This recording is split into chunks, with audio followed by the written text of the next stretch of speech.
Marçal, uma das grandes questões envolvendo a arbitragem e a administração pública é a da arbitrabilidade objetiva, ou seja, definir quais seriam os direitos patrimoniais disponíveis da administração que, portanto, poderiam ser submetidos à arbitragem em caso de conflito.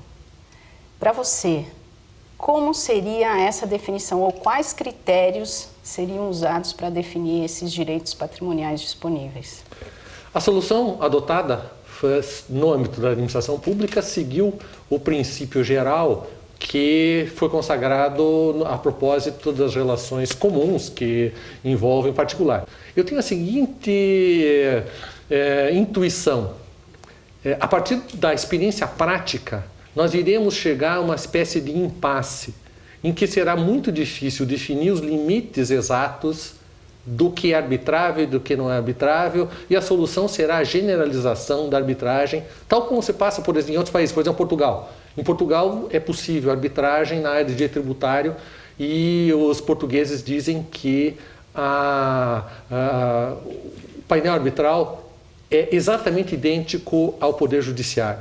Aqui entre nós não é assim no Brasil, e eu acho que é mais simples, em tese, definir do que na prática. Na prática, haverá casos em que a existência do direito patrimonial disponível estará interligada de um modo impossível de ser dissociado de questões de competência regulatória, de questões de poder de polícia, que despertarão uma dificuldade quase insuprimível. Portanto, nós temos uma resposta que é simples e fácil, mas que na prática não será assim tão fácil.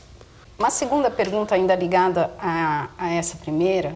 Haveria limites para utilização da arbitragem pelo poder público em relação a matérias? Exemplificando, a doutrina, ela praticamente tranquila no sentido de que caberia arbitragem nos contratos.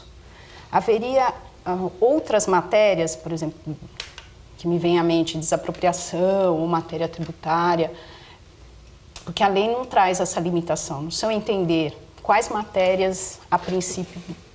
Eu acho que não, de minha parte, eu não vejo obstáculo a que a arbitragem seja utilizada para outros temas, além daqueles explicitamente autorizados legislativamente. Mas, porque o critério fundamental é esse, da existência de direito disponível, e o ponto que vai surgir é o de que isso dependerá de um acordo entre as partes, obviamente, porque a arbitragem inerentemente está ligada a isso. Em outros países, até a possibilidade de uma espécie de imposição unilateral da arbitragem em algumas hipóteses, mas eu não vejo que isso seja possível a curto prazo. Me parece, portanto, que é uma experiência que vai sendo construída. Nós estamos construindo os limites da arbitrabilidade objetiva. Num primeiro momento, aquilo que a lei diz que pode ser de modo explícito, e com a experiência nós chegaremos, talvez, por exemplo, à questão de desapropriação como solução amigável entre as partes, não a desapropriação amigável no sentido próprio, mas desde que haja acordo entre ambas as partes, seria possível que fosse pactuada, surgisse um compromisso e, desse modo, houvesse arbitragem.